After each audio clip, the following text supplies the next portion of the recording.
So today's Dhamma is the Puññakiriyavatthu, the 10 means of performing good deeds. Vattu is a thing or something, a substance. Kiriya, the performing or the action. And punya. Punya means goodness. We've actually had the 3 Puññakiriyavatthu, we've already talked about them. But this is the 10 Puññakiriyavatthu.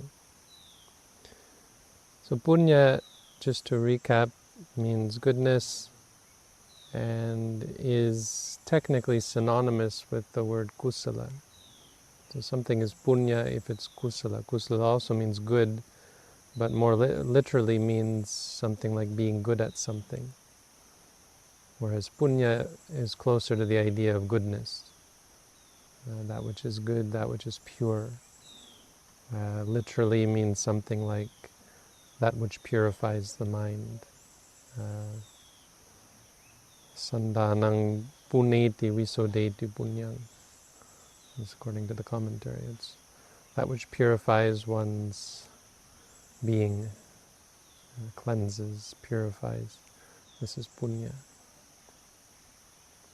But it's used in a bit of a different way from kusala. Kusala is usually used to refer to the quality of one's actions. If something is kusala, it is free from akusala. So killing is akusala, but abstaining from killing, the decision or the recoiling away from unwholesomeness, that's kusala, or the mind that is pure from any unwholesome intentions or qualities, that's kusala. Punya, on the other hand, is used usually to refer to active deeds of goodness.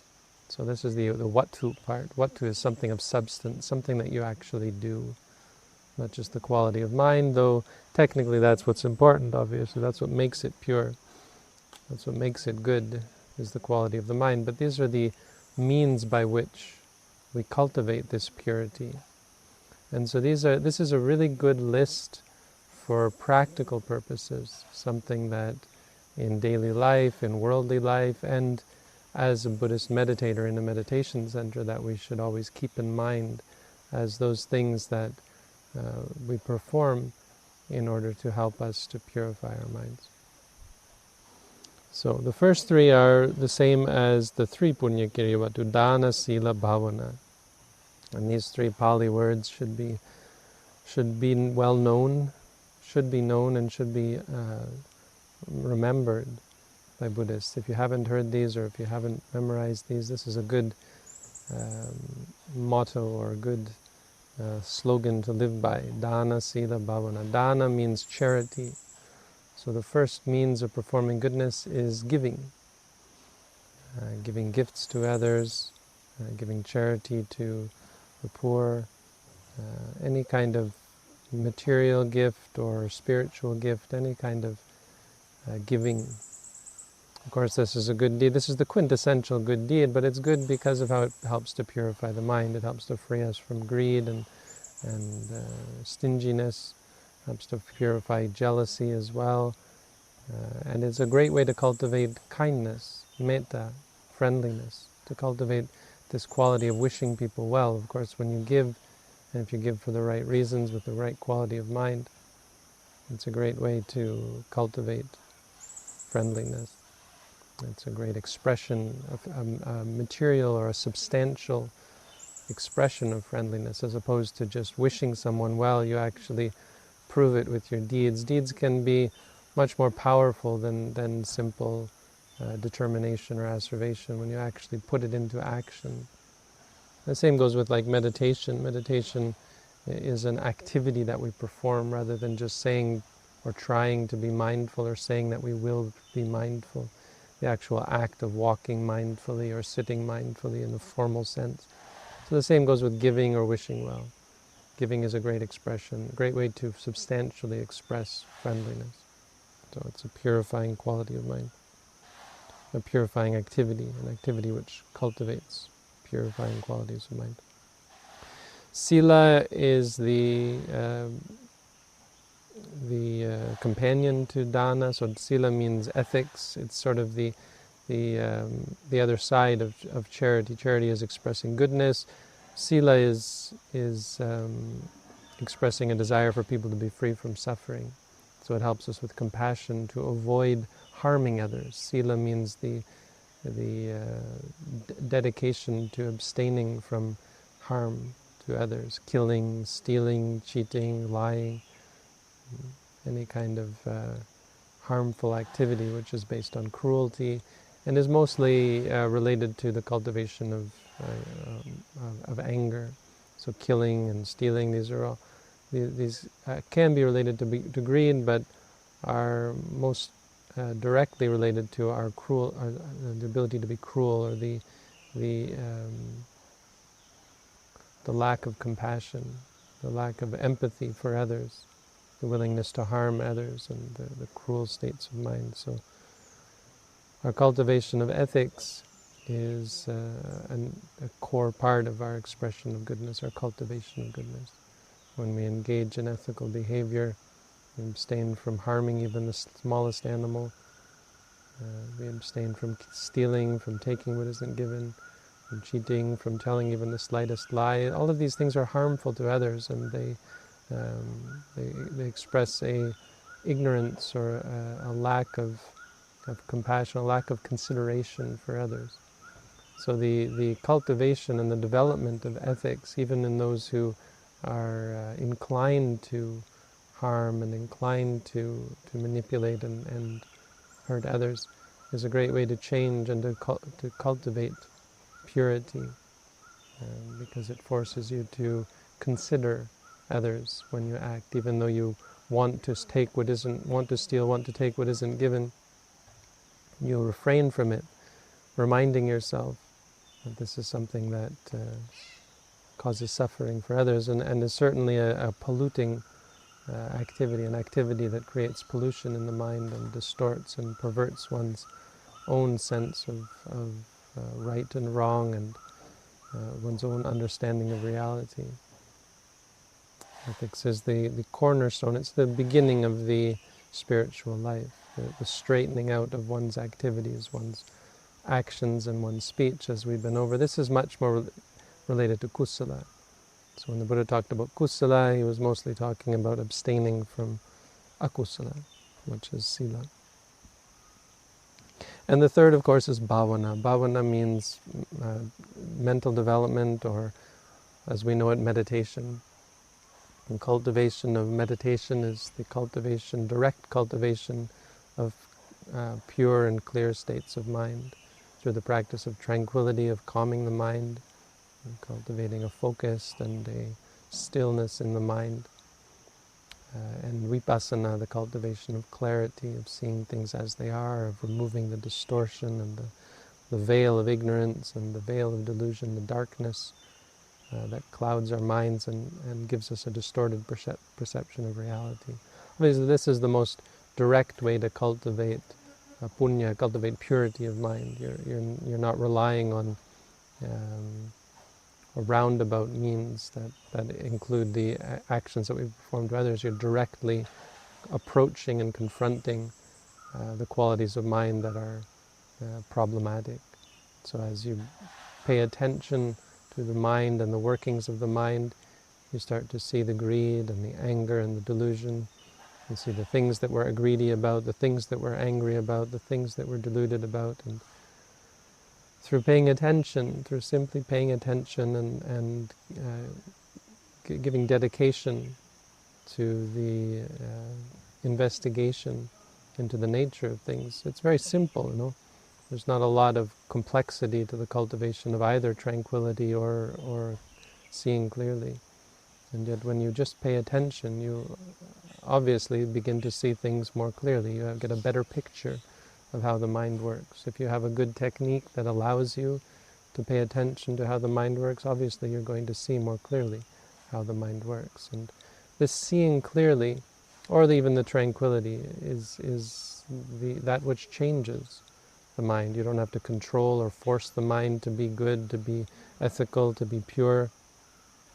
Just by paying attention, you stop making mistakes. You stop making the mistakes that lead to mental pollution, mental disturbance, mental upset, and mental suffering. So dana, sila, bhavana, these are the core means of cultivating goodness. The other 7, however, are not so commonly talked about and really valuable as practices occasionally or regularly. Now, if you could practice all 10 of these regularly, it would be a great support for your practice. So the other 7, number 4, is apachayana, which means humility or bending down. Bending down to those who are worthy of your respect, to teachers, to parents, giving respect to those who are worthy of respect, having a sense of humility and a sense of reverence and respect for those who have good qualities and have have given valuable support or who provide valuable support.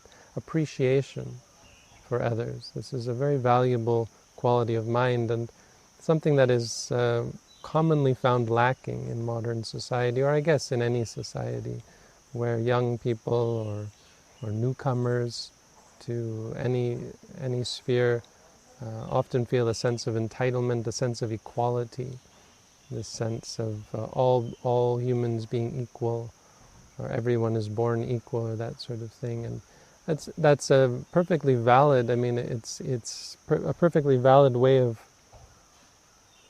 a valid decision, in the sense that anyone can decide how they want to approach their relationships with others, but it misses so much of the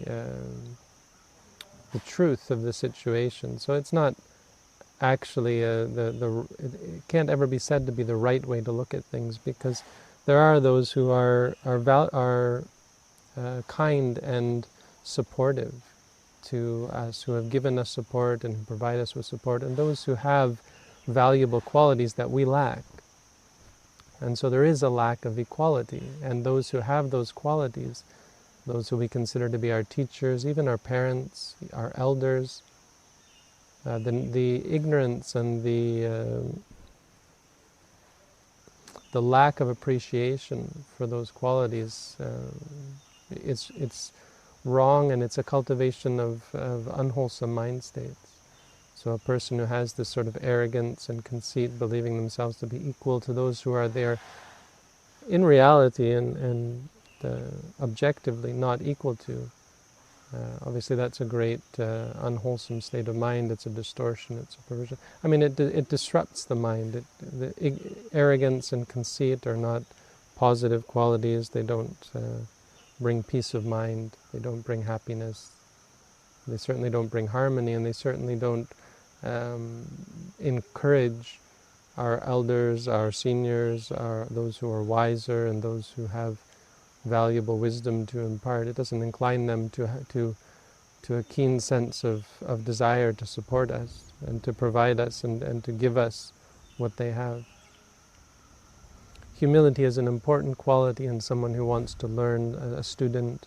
It's an important quality in a child towards their parents and towards their elders. In general, I mean, obviously there are extenuating circumstances in all situations, and you don't have to respect those who are not worthy of respect, but to ignore those who are worthy, the respect deserved by those who are worthy of respect is a real corruption and perversion of mind. I mean, it's a sign of a mind that is impure, a mind that has conceit and arrogance and an inflated sense of worth. So being careful about appreciating the good qualities of others, and it's not about comparing yourselves as being better or worse, but appreciating and respecting and being humble towards others is obviously a wholesome quality of mind. Number 5 is vayavacha, which means helping others. So vayavacha is distinct from giving to someone. It means helping someone to do good deeds.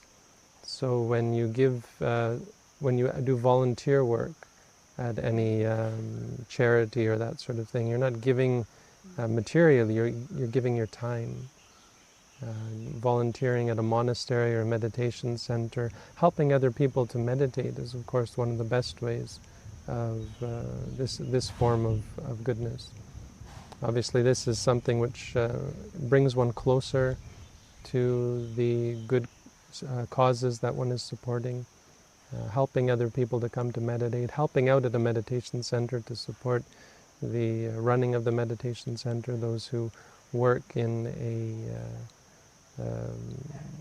bureaucratic capacity, those who, like in our organization, those who sit on the board and make decisions and run the day-to-day affairs of the business, our treasurer, secretary, and our volunteers, and all the people who do the good deeds of making sure that the organization runs smoothly. Those who work here at the monastery locally, any kind of help or support that we provide to other people.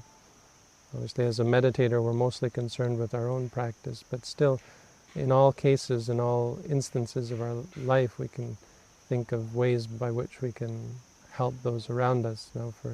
In the meditation center, we encourage the meditators to do some cleaning, some organizing, helping out after meals. This kind of thing may seem trivial, but is an important part, obviously, of maintaining the smooth running of an organization, and a great way to do a good deed, something that we should do with a sense of the goodness inherent in it. Number 6 is patidana.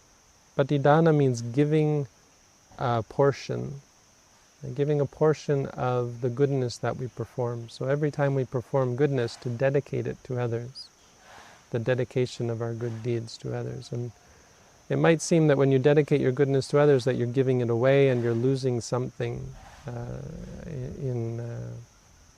as a result, but actually the opposite is true. When you perform a good deed, the goodness is in the performance of the deed. When you then dedicate, say, may the goodness I have performed here be for the benefit for this person, that person, for these people, for all beings, etc. However you phrase it, is a second performance of goodness, because it's at that moment a generosity, a giving, sort of a kindness, a gift that you give to others. It's a well wish. It's an instance of friendliness, an instance of kindness, wishing other people well, and it's an extremely powerful form, because first of all, when you perform a truly good deed with a pure heart, with pure intentions, your mind becomes strong, your mind becomes confident, becomes very pure. And so the next moment of dedicating that goodness to others is incredibly powerful. I mean, the purity of it, the sincerity of it is quite powerful. So in terms of the cultivation of metta, the cultivation of friendliness and kindness, there's nothing better than doing it after performing a good deed and dedicating the goodness that you've cultivated and dedicating that deed to others. So as meditators, we often do this. After practicing a round of meditation, we might take a moment or two to wish for our family and friends and loved ones and our enemies, and even for all beings in the monastery around us, in the country around us, in the world around us. May they all benefit from this good deed. This is something that is very it's intrinsic to the practice of most practicing Buddhists, that we not only perform good deeds for ourselves, but we also share the goodness with others and wish for it to be a benefit to others. It's a great way to dedicate your intentions as well, to purify your own intentions. What are you seeking out through this practice, through the practice of meditation, not only for my benefit, but obviously I wish for this to benefit those around me as well. And making that determination is a great way of performing goodness, just making that determination after you do the good deed. The next one is pattanumodana, which is the pair to the previous one, where patidana means giving or dedicating goodness to others. Pattanumodana means appreciating the goodness. So when someone else does a good deed and you appreciate and respect and acknowledge the goodness of the deed that they have performed. This is another essential part of the practice of most Buddhists, is to appreciate the goodness of others. Obviously, this is a great way to overcome jealousy, a great way to overcome hostility, to look at and to find the good in other people and to appreciate, to think this person has performed a good deed and to express it. So we often will say anumodana. When we hear someone doing a good deed, we will say anumodami or anumodana. I appreciate, or appreciation for the good deed that you have performed. Number 7 is Dhammasavana. So we've talked about Dhammasavana means listening to the Dhamma. We've talked about this before. There are many benefits to listening to the Dhamma. Obviously, you learn things that you haven't learned. The things you've learned already become clearer. You're able to free yourself from doubt. And most essentially, it's a way of performing goodness. Listening to the Dhamma requires patience, and it purifies our qualities of mind. It creates goodness in the mind. Dhamma Desana, number 9, is the teaching of the Dhamma. So there's a great goodness. Obviously, it's a gift to teach the Dhamma, and this is a form of goodness in and of itself. But it's also a great way to bring you closer to the Dhamma. A person who teaches the Dhamma is obviously going to have a better understanding and a better appreciation of the Dhamma themselves. So this is something that as Buddhists we undertake. Many people are afraid to teach the Dhamma. They think of themselves as being unqualified.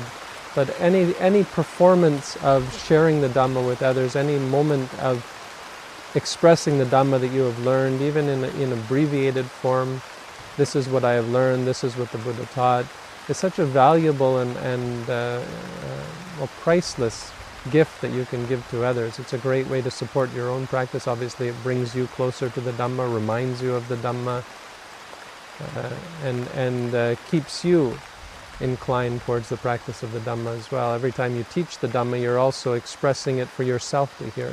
You're part of the audience, as it were. And so hearing the Dhamma that you yourself are teaching can be a great way to practice the Dhamma. Listening to the Dhamma and teaching the Dhamma, though, in and of itself, as a experience, it can be very valuable, because listening to the Dhamma, again, you have to be patient. Teaching the Dhamma, you also have to have a clear mind. If your mind becomes distracted or is polluted or so on, if you're not mindful during the time that you're teaching, it can be very difficult to get your point across and to have a clear expression of the Dhamma. And it helps you to see the defilements that are in the mind as you're teaching. If you're nervous about teaching, or if you're if your mind is not focused, is not clear and intent on the activity of teaching. And the final form of cultivating goodness, again, this is a common running theme. This is Dittujukamma, which means the straightening of one's views. And we've seen this in many of the recent lists relating to the purification of wrong view. So the Dittujukamma, the action that straightens one's view. The Buddha said this is the pinnacle or the final of the forms of cultivating goodness. And so you can think of this as sort of the essence of right practice of all the other forms of goodness, because it's certainly possible to practice any of the others without any real goodness in one's mind, but through the purification of one's view, through the straightening of one's perception of things, all of these deeds can be performed or will be performed with a greater sense of purity. So it's not, this is why the Buddha didn't give a specific action. He just said action which involves the straightening or the straight mind, or the straight view, the straightening of the view or the straight view. So obviously there are specific actions that you can take to purify your view. Study is one way of purifying your view, at least intellectually. If you listen to the Dhamma, if you hear the Dhamma or study the Dhamma in any capacity, this is a great way to at least begin to change your perspective on the world as you start to learn about the Four Noble Truths and learn about the nature of reality and where suffering comes from, not from external sources, but from our own attachment and desire and need for things to be in a certain way or that sort of thing. But more valuably and more directly, the actions of goodness that we perform are the means of straightening our view and should be seen as the straightening of our view. So when we give, why are we giving? With what intention are we giving? Are we giving out of pride, out of a sense of